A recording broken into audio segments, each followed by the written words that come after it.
Welcome back to the Inside Java podcast. This is part 2 of the episode, Java 17 is here.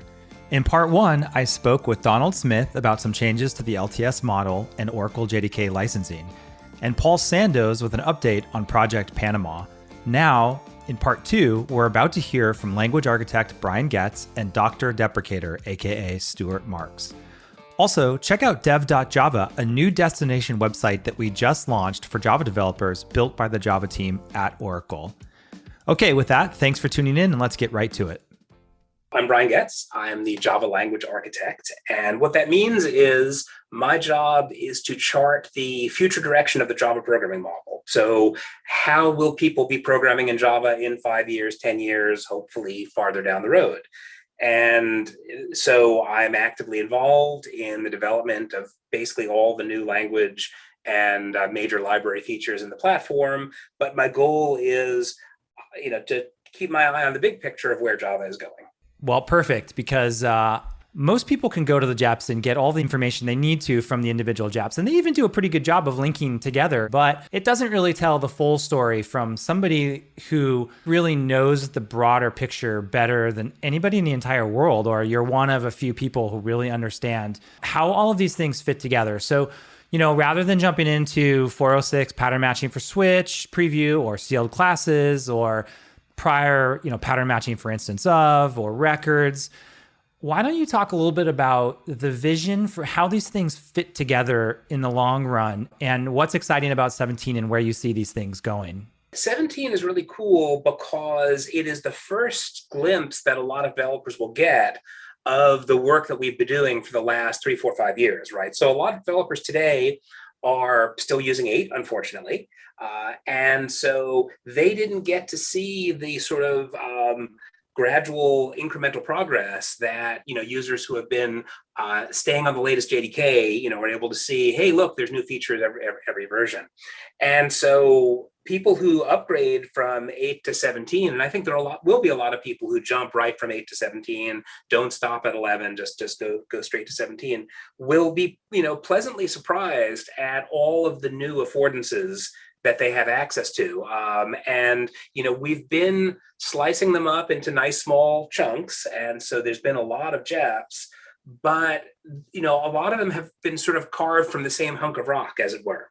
So they're designed to work together, and they're just, some of the features that have come along in the last few years are just, run-of-the-mill, making things a little bit better, a little bit easier kind of features, like local variable type inference, which came in 10, but a lot of people haven't seen yet, right? Which most people know as var, which allows you to, lead the manifest type of a local variable if that seems more readable to you. And that's a little thing, but it's a big thing in the sense that it was probably the single most commonly requested feature that I would get when people would buttonhole me in the halls of a conference and say, I really want Java to have this feature. And because they saw it in Scala or Kotlin or JavaScript or whatever, language they saw it in. And, it's a simple feature, but people really like it. And so there are some features like that. Text blocks, which a lot of people will call multi-line strings, are another feature like that just take a thing we do commonly in Java that is kind of a little bit clunky and make it more pleasant, easier to read, easier to write, etc. So there's a handful of features like that, which are just, you could think of as filing down rough edges and things like that. But the big feature arc is the intersection between records, sealed classes, and pattern matching. And these we've cut them up into nice little small chunks where each chunk provides incremental value, but it's really part of a bigger progression that is about making it easier to program with plain data. And the reason programming with plain data is so important is that systems are getting smaller. It used to be, say 10, 15 years ago, we built these enormous monolithic systems that had, huge deployments. They would run for months, and redeploying was a big deal. So people only did it, infrequently. And they were in this nice world where all the data lived in Java classes, and the stuff that was on the outside was sort of at the periphery. So yes, you interact with the database or you interact with a web client, but things were very quickly translated into objects and then sort of bounced around inside this monolith as objects, and everything was great. We've moved to a model where programs are smaller, right? So we've cut those monoliths up into microservices or serverless functions or any number of other smaller chunks. And what that means when you take your program and cut it into smaller chunks, more of the program is close to the boundary. And at the boundary, you have untyped data that's coming in from SQL databases or NoSQL databases, or as blobs of JSON or YAML that are coming in through web service requests and things like that. And that means that the Java classes don't add as much value, because we do a bunch of work where something comes in at the boundary, we translate from JSON to some domain objects, we do a small amount of computation, and then we do the reverse, and swap it back out for the JSON and send it on its way. And that means more of the code we write is dealing at this messy transition where we're dealing with untyped data or data that has different data types than Java, right? I mean, Java has ints, JSON has ints, but they're not the same data type. JSON ints have a different resolution, and so you can't necessarily always just translate a JSON into a Java int. And so it became obvious that it was important to make it easier to program with data is just data, and both having clear, clean semantics for that and reducing a lot of the boilerplate associated with that. And that's where this trio of features comes in. Would you say that records feels like kind of the heart of a lot of this coalescing of features? Yeah, so records are where the data lives, right? Uh-huh. And so, they are a concise notation that have clean semantics for this class is just this tuple of data. And, it's not a tuple, it's a real class. So the class has a name and the components have names, and it can have methods and type variables and all the things classes can have. But, not only does the compiler deal with the niggly details of hash code and equals and toString and constructors and all of that, a record makes a strong interface contract that says, I am this data. I don't have other state that you don't have access to. You can take a record apart and put it back together using, standardized APIs and be confident that you're going to get the same thing out. Right. Yeah, I remember when I first started talking about records, I feel like a big bulk of the value proposition that I was talking about was boilerplate reduction. But I very quickly realized that was only a byproduct of what records actually brings to the table. And there's so much more to it. Exactly. So, programmers that have done some work in functional languages like ML or Haskell will recognize the combination of records and sealed types that go under the name algebraic data types. And that's a scary name that basically means sums and products. Right. So a record is basically a Cartesian product. A record with an int and an int is like the Cartesian product of int times int. And a sum is saying this or that or the other thing. And so if you model your data as sums of products, it has a valuable normalization, aspect to it that makes things simpler.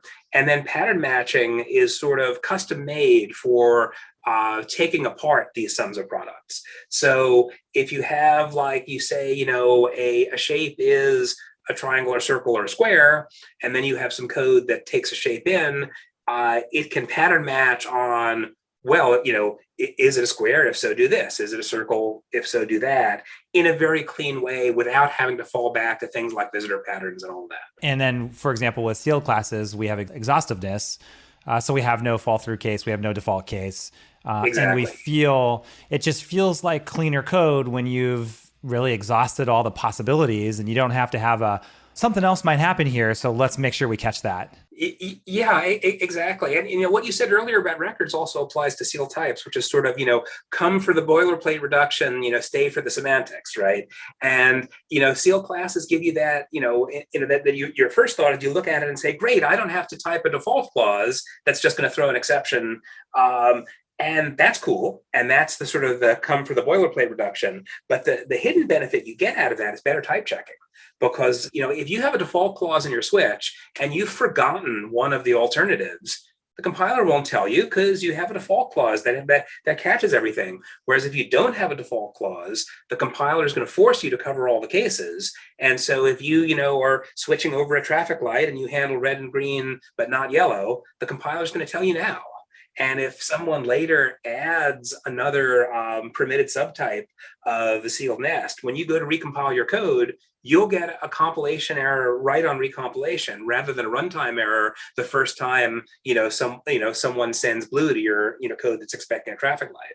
So really, it sounds like Project Amber is, it's less about this kind of random grab bag of stuff to make the responding to developers out there saying, why can't Java just do this? And it's more of like an overall thoughtful approach to where's the world going, how are computing problems changing, how are application architectures changing in terms of like monoliths versus microservices, and how does the Java language support that going forward, and what does that roadmap look like?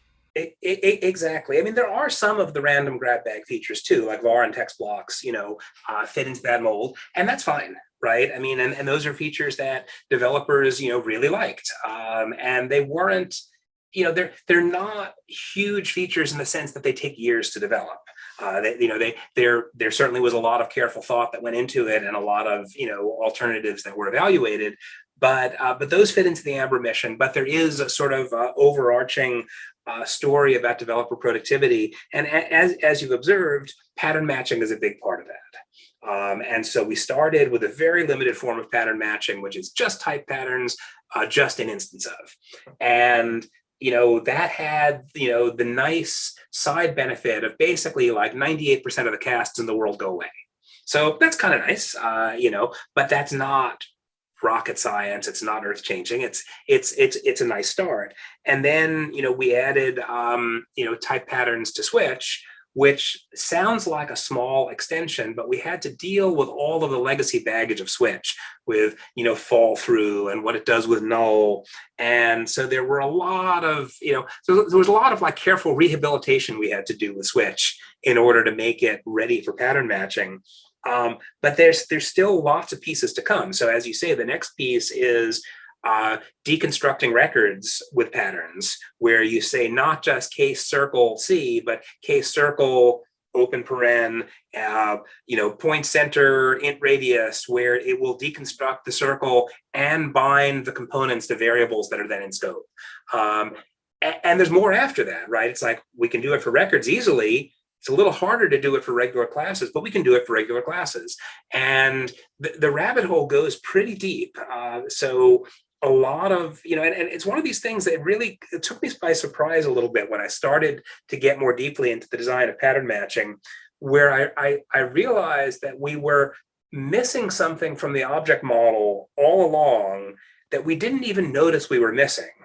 But then once you see it, you think, how could I have not seen this for 25 years?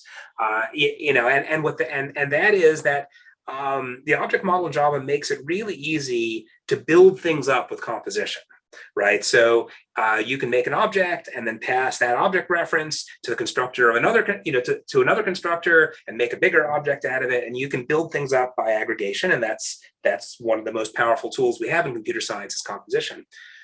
If you want to take something apart, it's awful. You have a bunch of ad hoc getters for get me the center, get me the radius, and the code for taking it apart looks nothing like the code for putting something together. And in particular, it doesn't compose at all. And we've just been sort of like suffering with this pain and assuming, well, that's just the way life is, for the last, 25 years. And, once you realize that accessors are just this lame workaround for deconstruction, it really changes the way you look at APIs, and you say, oh, that should be a pattern. That should be a pattern. And it's going to take a while before we get there, but we will get there. And, and people will say, hey, where did all this come from? In a way, we're not just adding features in, but we're giving developers a new way of thinking about how they model stuff. And Exactly. it's more effective to model what's in someone's head using the features that are coming. I talked to Paul Sandoz this morning about getting an update on Project Panama as it relates to Java 17. Can you talk a little bit about how Amber intersects with Panama? Yeah, absolutely. It's a longer road. These are mostly not bite-sized Amber pieces, but there is a coherent story here. So obviously, Java has a little bit of catching up to do with respect to being a significant player in machine learning, but we also have a lot of advantages.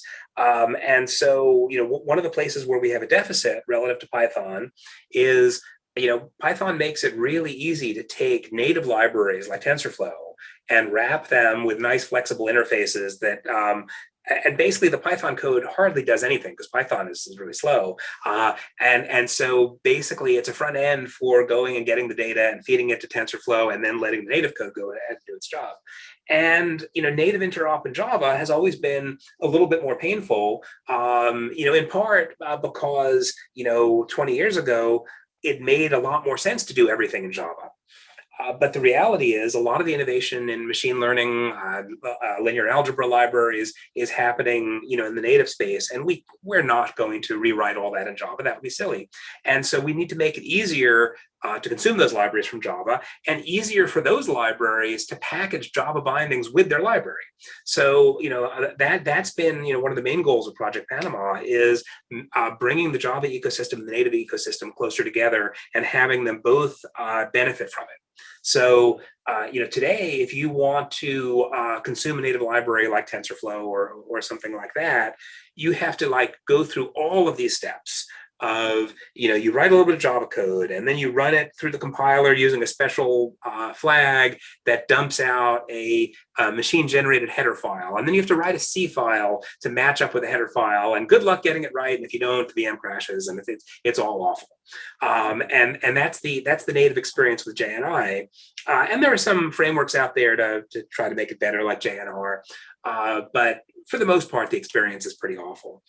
And what Panama does is it updates both the JDK and tooling around it to make it really easy to consume a native library. So there's a tool where you point it at a header file and it generates some low-level bindings for you. And those bindings lean on features of the JVM that have been added in the last couple of years, like method handles and var handles. So it's really efficient. And there's an API for foreign data access, and there's an API for foreign function access. And basically you can do it all in pure Java without having to write any native code, which is awesome. And if you're the maintainer for TensorFlow, you want to keep the Java bindings in sync with the C library. And if the C library is evolving rapidly, there's generally, with JNI, it's kind of painful to sort of keep those things in sync. So there's an automated tool that pulls everything out of the header file and generates low-level Java bindings. So that's all automated. And then you can build sort of a higher level Java API on top of that and publish that. And our hope is that native libraries will make it easy enough to package native bindings that more native libraries will just come with Java bindings out of the box. And then the developers building end user applications are largely thinking about Amber, but then they're thinking about the Java code that interfaces with that native code by way of Panama. So a lot of that is going to be plumbing. But where it really starts to the rubber meets the road is in Amber and the constructs that developers are given to be able to build their applications interfacing with that stuff. Exactly. If you think about a library like Pandas. So Pandas is a Python data frame library that is, it's a pretty cool Swiss Army knife for slicing and dicing data. And so, we can go pull data from lots of different data sources and then do filtering and aggregation and processing and all of that. And it's a perfect match for Python because, you don't have to worry about pesky data types, right? So what would a Java version of Pandas look like? And that was sort of one of the questions that we were asking ourselves a few years ago because we knew this problem wasn't going away. And records sort of provide you with a front door to that, right? Because you can very concisely say, here's the shape of a vector of data. And it, and it's a real class, right? And it's a class you can reflect over. So you could write a pandas-like library in Java that for each view of the data that you're slicing and dicing, say, I want to view it through this record. And then here's a Lambda that takes one of those records to do filtering or mapping or what have you. So you can get the benefit of Java's strongly typed IDE support and all of that with the flexibility of slicing and dicing data. And not all the pieces are in place yet, but they're sort of coming one by one. Another piece of what Panama brings to the table is the underpinnings of something like NumPy's multi-dimensional array, which is again a pretty tough stretch for a statically typed language. But like Panama has half of that in the form of the memory access API and memory layouts, where the VM will do all of the weird indexing computation, to figure out how to slice a multidimensional, thing, and serve it up as if it looked like a multidimensional array. And so you could wrap something like a NumPy library around that and have the VM do all the heavy lifting for you. Huh. A lot of work in progress to get us there. I have one last question. Since this is Java 17, and 17 has been designated as a long-term support version by many vendors, as you mentioned earlier in the podcast, a lot of organizations that trust the LTS model are going to be looking at 17 very closely. There's been a ton that has happened since 8, which most of the world is on, and really a ton that's happened since 11. Can you talk a little bit about, kind of at a high level, why people should be giving 17 a look? Yeah, so I think one of the biggest challenges that we have in terms of getting people helping people understand what we've been doing in Java is helping them get over the idea that Java 8 is all I'm ever going to need. And don't get me wrong, Java 8 is awesome, and I cut my teeth building the language features, in Java 8, and it's a little bit funny to look back and see it as legacy now, because it was so cutting edge at the time. But it is legacy, and it's time to get past it. And yes, 8 was a big step forward from 7, but it's not the last step. There's more steps that we've taken and more steps that we're going to take. And developers should give a look to these features in Java 17, because if they don't, they'll be falling behind. And it's there's features there for developers, and there's features there for operations, right? So there's lots and lots of performance improvements across the board. There's new language features, there's new library features, there's some amazing serviceability and monitoring features that have just continued to get better and better, like JFR. And so there's something in it for everyone.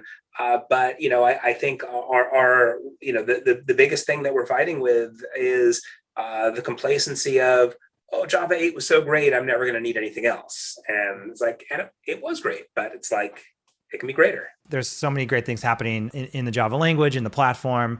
We're just trying to tell the world that story. And hey, by the way, I don't think you've been on the podcast before. So I give every guest the same question, and yours ends up to be a Monty Python pun, which is, tell us about a day in the life of Brian. So every day is different, right? So I have my fingers in so many pots, because part of my job is to make sure that everything sort of comes together, fits together.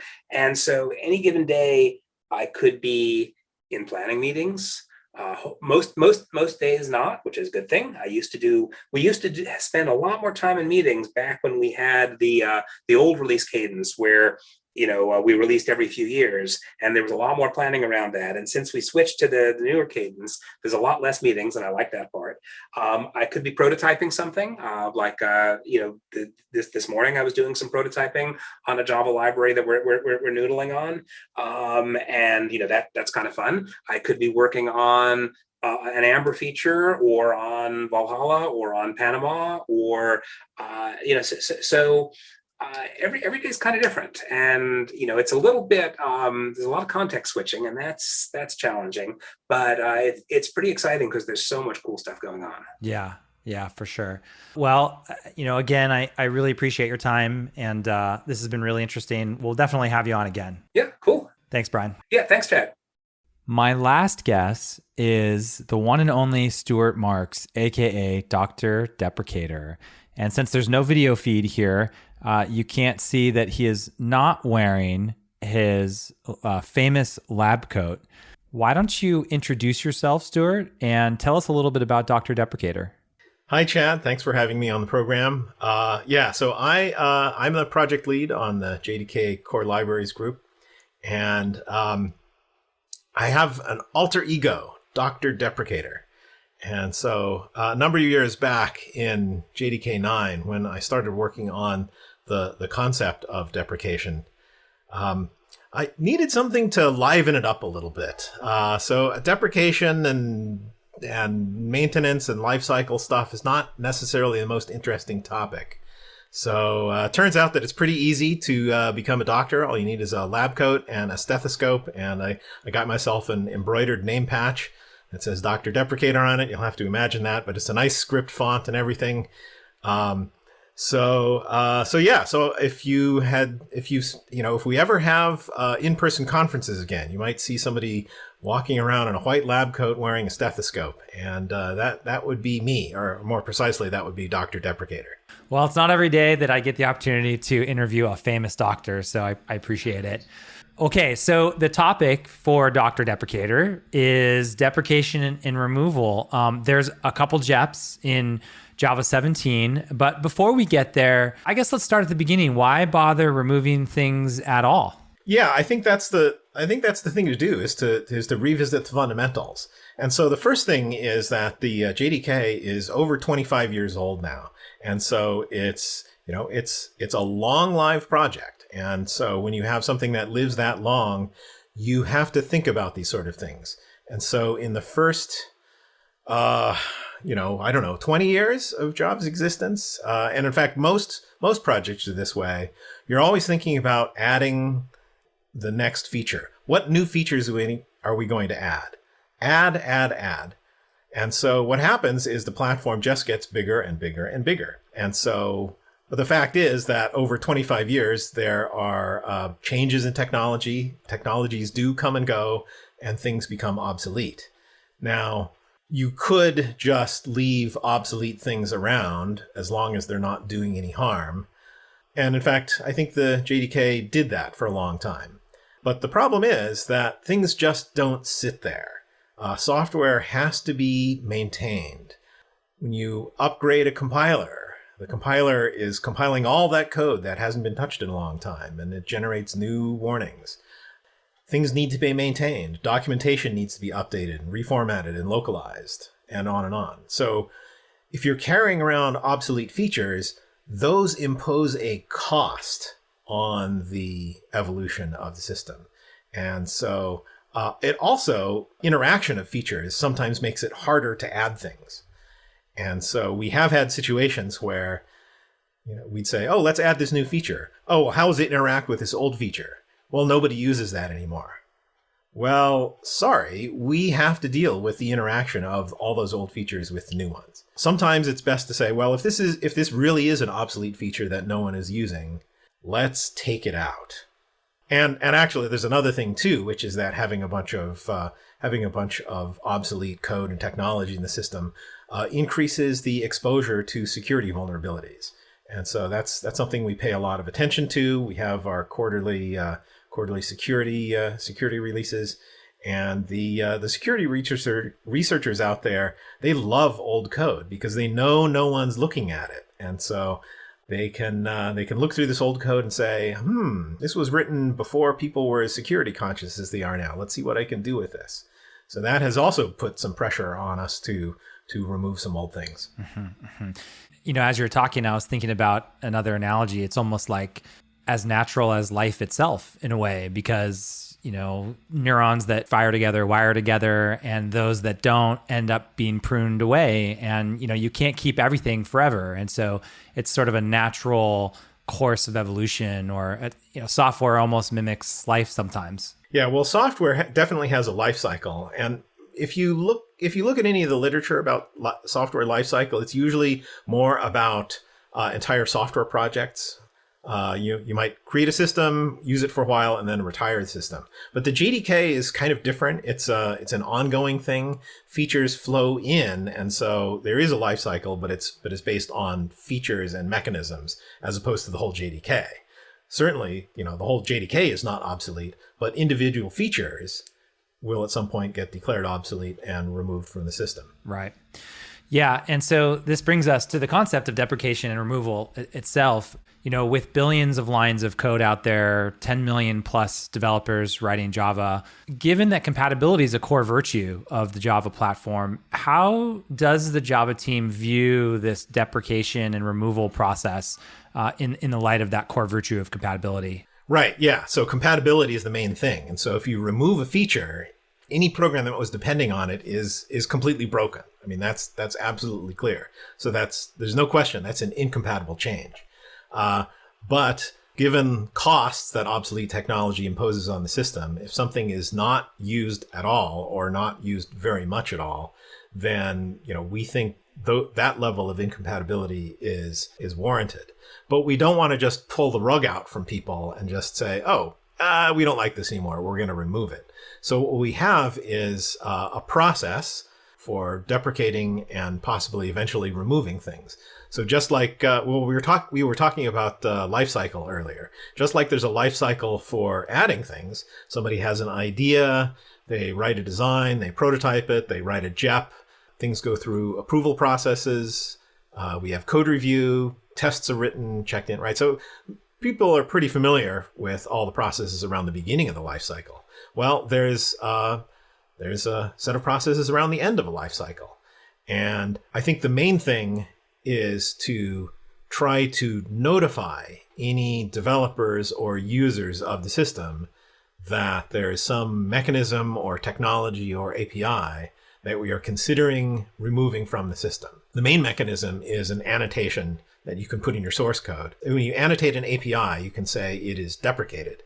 And furthermore, you can say it is deprecated in an ordinary sense, which kind of just means we don't want you to use this anymore. But in JDK 9, we added a new flag that says this is deprecated for removal, or it is terminally deprecated, as we sometimes say. And the idea there is that not only is this deprecated and that we don't want you to use it, we are going to remove it. So anybody who is using it is now on notice that in some future release of the JDK, this feature is going to be gone.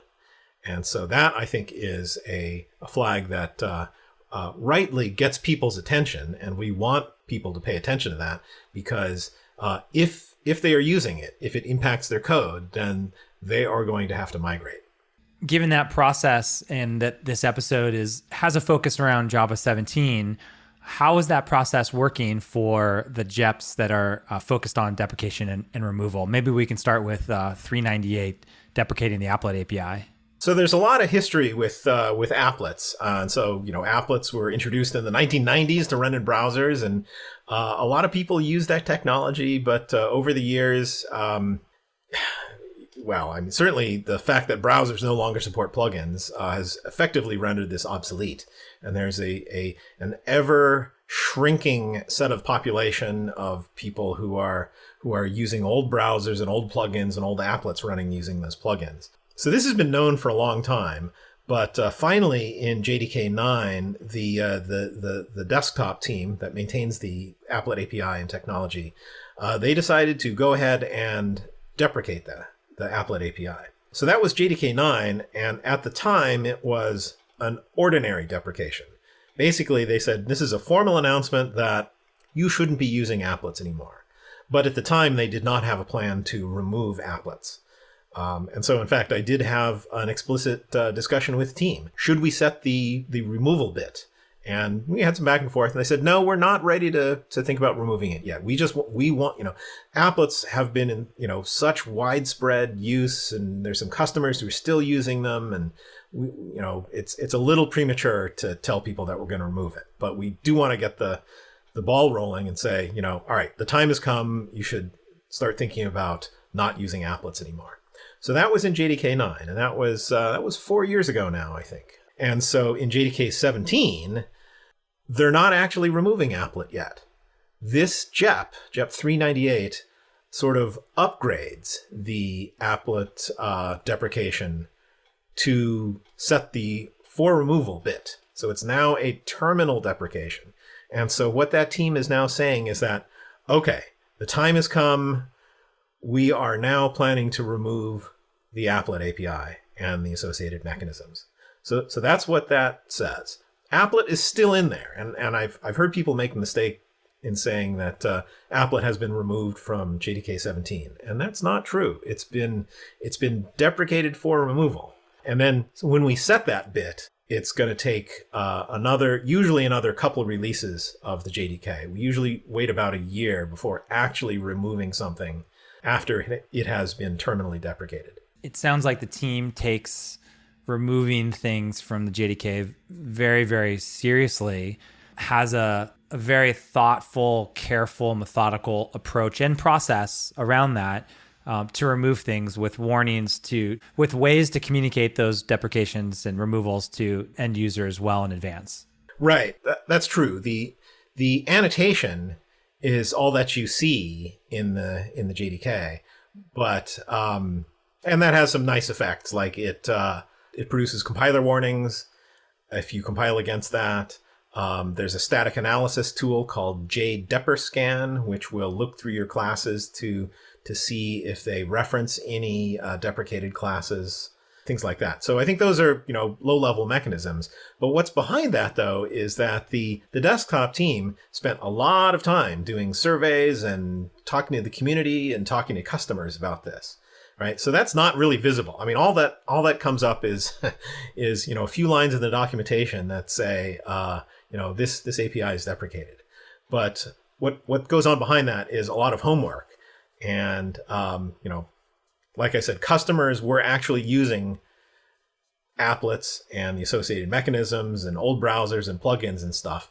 So that team was in contact with those customers and actual users of the system to say, this is the situation, we need a path out of this. And so they tailored their approach based on input from customers and other community members. Yeah, no, that makes a lot of sense. Yeah, and I think it's worth mentioning, I was thinking about this, that removing things from the JDK, and it's not going to slow down the adoption of later releases. In fact, the very few people who still use some of these features can stay on an LTS version that continues to support those features for long into the future.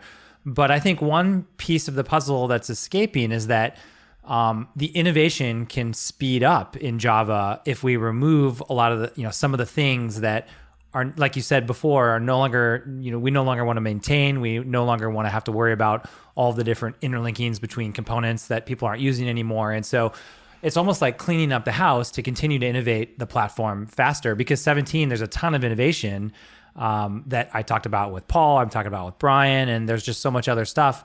If you've waited since the last LTS, I mean, there's a ton of awesome stuff in there that wouldn't be possible if we weren't cleaning up house at the same time. Yeah, that's certainly true. So yeah, it's sort of, you could look at it as cleanup, or you could look at it as investment. And and I think that's true, right? Because the fact is that maintaining this stuff is a cost. And so whenever you have to put effort into something, there's an opportunity cost, other things that you're not doing. And I think one little tidbit it's sort of about RMI activation. Over the years, so RMI activation involves multiple processes and network connections. And so the tests for RMI activation are very complicated. And when you have complicated tests, that means a couple things. It means they're slow, and it also means they're unreliable. And so when we now have a continuous integration system, and so RMI, in particular, RMI activation, they have a lot of intermittently failing tests. So test failures show up in our reports, people file bugs on them. And over the years, I've actually fixed a few of those to make those tests more robust. And so one thing we could do is continue investing in making those tests more reliable, but that's an ongoing cost. And so we said, well, if nobody's using this, maybe we should just take this out. And so as evidence of this, the cost imposed on the platform, the fixes I've made to the tests over the years are being backported to JDK 11 and JDK 8 by the maintainers of those update releases, because they have RMI activation in them and they run the test suite and they get these intermittent failures. And so they want the benefit of better tests. So they are actually putting in more effort to make their test runs cleaner. And so that just goes to show that there's an ongoing cost just having this stuff sitting there, even if nobody is using it. Yeah, I like the way you look at it. It's definitely an investment into the future of Java.